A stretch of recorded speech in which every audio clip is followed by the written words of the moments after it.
Carl Swain did another one called The Inconvenient Truth About the Republican Party. We're gonna do that one. Racist, sexist, Republican.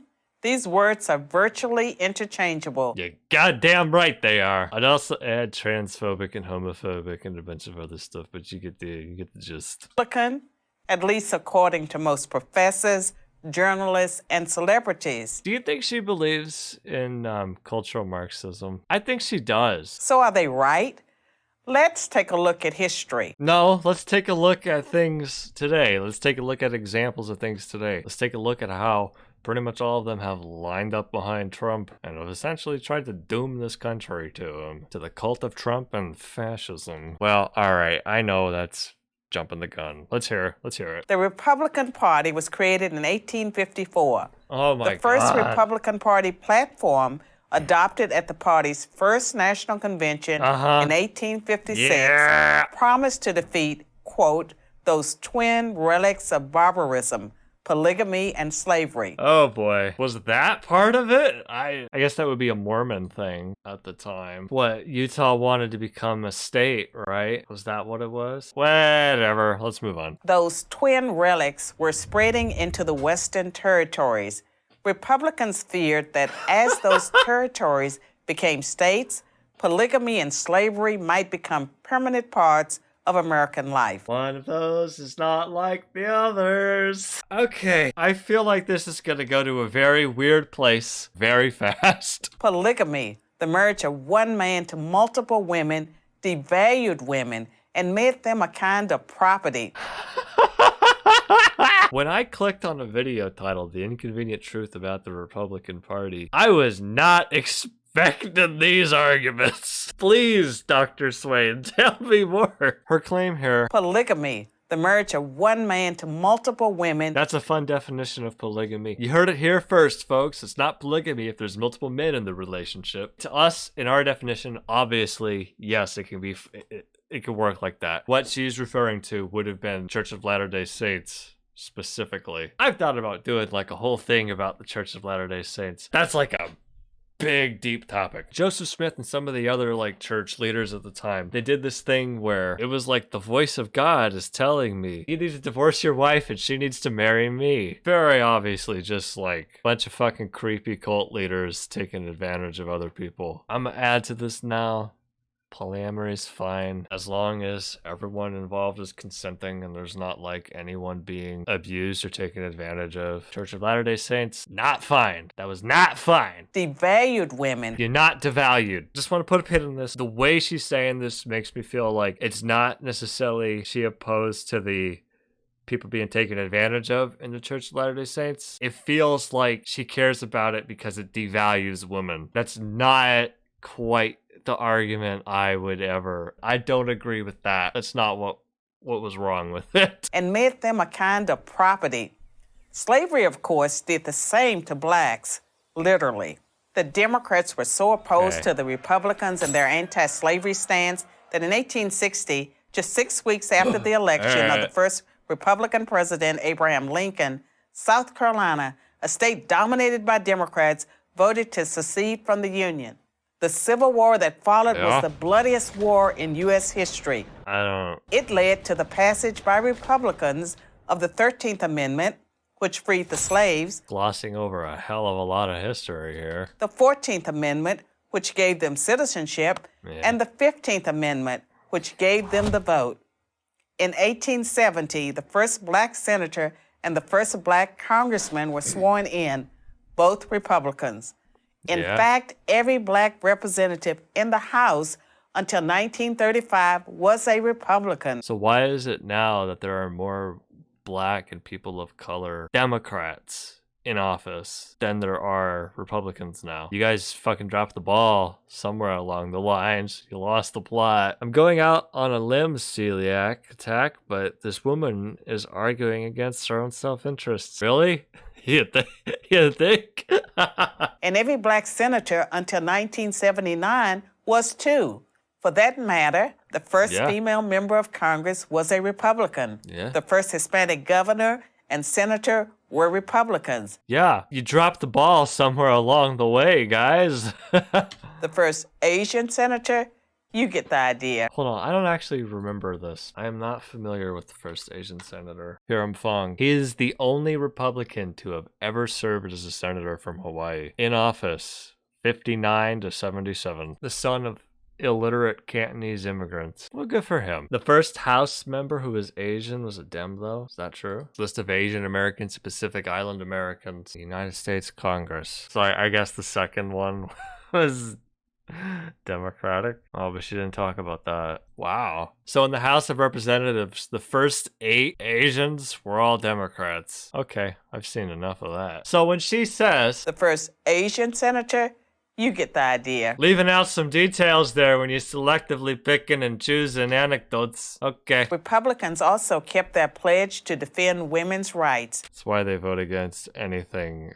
involving reproductive rights. In 1862, the Morrill Anti-Bigamy Act was passed by the Republican-controlled Congress. Oh, man. 1862? You're really reaching. I'm sorry. It's 160 years ago. Was passed by the Republican-controlled Congress to put an end to polygamy. Okay. Wow, you're right. Republicans really looking out for women. How much do Republicans love women? Well, in 1862, they voted to stop polygamy. PragerU, this feels like you're taking advantage of someone. I am uncomfortable. In 1920, after 52 years of Democratic Party opposition, the 19th Amendment was ratified thanks to the Republican Congress, which pressured Democratic President Woodrow Wilson to drop his opposition to women's rights. 100 years ago. Woodrow Wilson, the true face of the 2020 Democratic Party. In the final tally, only 59% of House Democrats and 41% of Senate Democrats supported women's suffrage. That's like a 50-50 split, more or less. That's compared to 91% of House Republicans and 82% of Senate Republicans. In the other video, she implied that the Democratic Party today only pays lip service to Black Americans because they vote for them. The Democrats care more about welfare because it makes Black Americans vote for them. Well, is this not like the same thing here? Is this not like the same logic? The Republicans at the time in 1920s supported women's suffrage because they knew if we support women's suffrage, all these women are gonna want to vote for us. Is it not the exact same? You know, when you have to like reach 100 years ago to make arguments about people today, maybe it can be relevant, but you gotta connect it to the modern day if you want it to be relevant.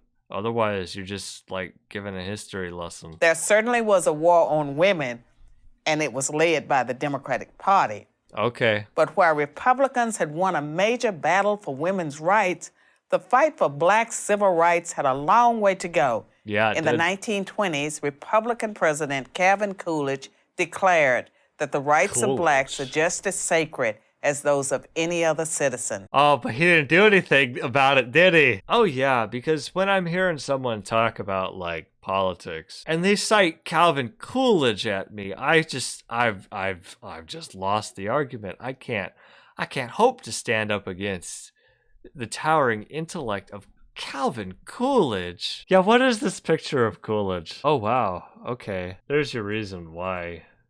Yeah, it is a bad tracing. When famed sprinter Jesse Owens, a staunch Republican, won 4 gold medals at the 1936 Berlin Olympics, he was snubbed by FDR didn't congratulate Democratic President Franklin Roosevelt. It's true. Roosevelt only invited white Olympians to the White House. Although Hitler waved at him. That's the story. 2 decades later, it was a Republican president, Dwight Eisenhower, who sent the 101st Airborne Division to escort Black students into Little Rock Central High when Arkansas Governor Orville Forbes. I saw the movie about this. This is true. Jumps ahead 2 decades. Democrat refused to honor a court order to integrate the state's public schools. The Civil Rights Act of 1960. Eisenhower would not be a Republican today. That's another thing to add to it. Which outlawed poll taxes and other racist measures meant to keep Blacks from voting, was filibustered by 18 Democrats for 125 hours. You said this was the inconvenient truth about the Republican Party, and now you're repeating stuff you said in the other video. I'm here for the Republicans. Come on, give me the good stuff. One Republican senator opposed the bill. All right. Its follow-up bill, the Civil Rights Act of 1964, is one of the landmark pieces of legislation in American history. That, too, survived a filibuster by Democrats thanks to overwhelming Republican support. Should we get rid of the filibuster? Should we get rid of the filibuster? Should we get rid of the filibuster? Come on, you know you wanna. Tell me. Come on, tell me, Professor. Get rid of it. Just get rid of the filibuster. But you might be thinking, all that's in the past. What have Republicans done for women and blacks lately? I've been asking this throughout both of these videos, and you didn't ask that in the other video, but you did in the one about Republicans. Very curious. The answer you'd hear from professors, journalists, and celebrities is not much. Professors, journalists, and celebrities. I'm sorry, can you, spare the culture war bullshit and just fucking answer the question? And this time they'd be right. They'd be right okay, thank you. Because the Republican Party treats blacks and women as it treats everyone, as equals. No, they fucking don't. The Democratic Party never has, and it still doesn't. Oh. Today's Democrats treat blacks and women as victims who aren't capable of succeeding on their own. Okay. The truth is, this is just a new kind of contempt. Hey, you think maybe you should have health care? It might help. You might start with that. Not having health care disproportionately affects poor people, minorities, and it affects women because women have to deal with a lot of health issues that men don't. Like, I don't know, fucking childbirth. Kind of a big deal. But no. You also don't, give anything to back this up. Man, I want to be mean to this person, but I feel a little bad. Democratic Party never has and still doesn't. But you just said the Democratic Party voted for the Civil Rights Act. So there is a party with a long history of racism and sexism, but it ain't the Republicans. Okay. I'm Carol Swain. Wow. For Prager University. Thanks for watching. I am uncomfortable with this person. There's not even very many, actual arguments here. A lot of it is just here's the history of things, therefore Republicans good, Democrats bad. But it's not connected in any way. You missed a few steps in between. Do you not see how you're not connecting them? God, her face looks so fucking crazy. To keep our videos free, click here. To keep your videos free. It sounds like you're treating your audience like they're victims. Checkmate, conservative. The only final note I have to say is there's nothing about the modern Republican Party. She literally just bragged about the Republicans doing nothing. That's not helping anyone. Come on. Anyway, don't worry. She's done 5 videos for PragerU. We'll get to another one in a week or 2. I have nothing else to say. I'm just going to thank the January patrons. Thank you to Dios, Elsie Hupp, George, Jari Polamo, Laura Day, Megan Squires, Mellow Cheddar, Schwartz, and Xylorp on Bandcamp. Anyway, try clicking a video. Another link, one of these on the screen right now. It's not much, but you may not realize it, but by clicking a link, you're actually doing more for progressivism than the Republican Party is.